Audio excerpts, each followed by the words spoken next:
Welcome to another Junk Dojo workshop. I've had a lot of people have written to me asking about this instrument. So this is my homemade PVC Fujara, and I have promised many of you that I would take the time and explain how I made it. So I just haven't had a lot of time to do it, so sorry about that, but I'm going to have a go at it now anyway. So basically what we have is a long overtone flute, and the ratio is very important of diameter of the tube. Okay, so excuse me, something stuck to the bottom. This ratio, the internal diameter, the bit inside, of this to the overall length of the tube should be in the range of about 50 to 1. Okay, so this length should be about 50 times longer, 50 times the size of the internal diameter of the tube. That's a rough approximation. You'll find anywhere from 45 to 60 or something will do, but 50 to 55 is the recommended. Alright, so because this is a flute, we blow in one end, here, okay, and then we then open and close holes along the way, which are the way that we play the flute. So the problem with this is that because this is so far away from these that we can't actually physically stretch. Let me try. You can see, blowing here, can't stretch anywhere near the holes. So what I've come up with, and what the original instrument, which is a Fujara, has come up with, is of having an air pipe, a pipe which transports the air into the top of the flute where you would normally blow, and that allows it to sound. So this is the bit that we've had the most questions about, this bit up here, the air pipe coming in, and this here, the fipple edge.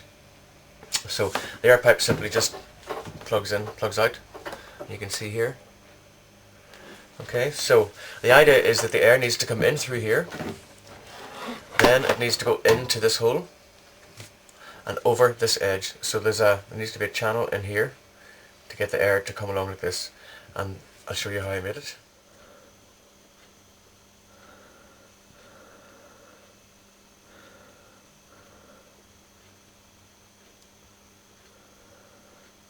Alright, and what's happening here is the air is coming in through this solid side, this hole, so this is the bottom.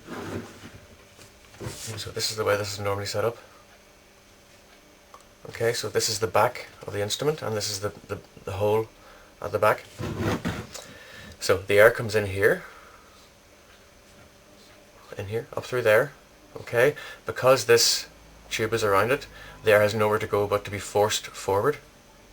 Okay, so the air comes through here, hits the top, it gets forced forward over this chamfered edge. Okay, you see? And that edge then is just at this part of the whistle here, flute here, so let me show you. Let me put it back in again. Hopefully it'll be roughly straight.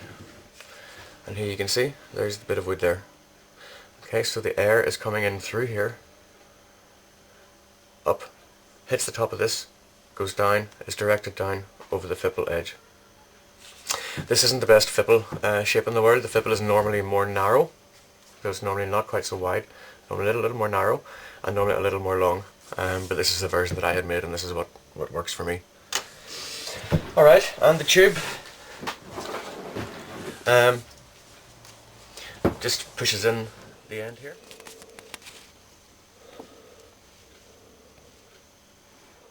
Now obviously what I'm cautious of is when this pushes in, I don't want it to actually hit against the upper part here.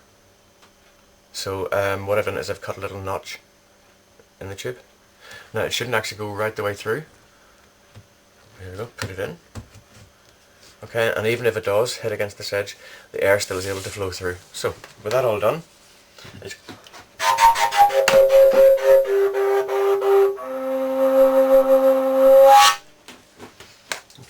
and the placement of this can be a little tricky. Sometimes a little further in makes a difference, sometimes a little further out. It also affects how it works in the upper octaves. Yeah.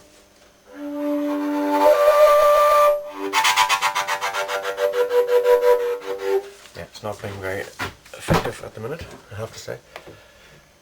Just bring that back a bit. Can be a bit fiddly to get it set up.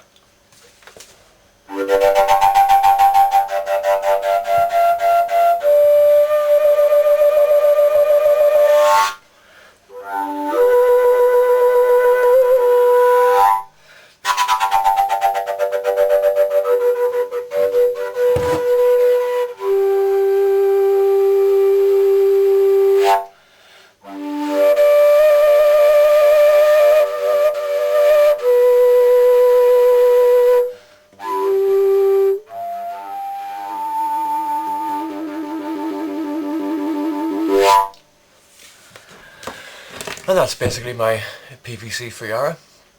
Nothing very complicated about it. You could probably build one in a half an hour. So enjoy.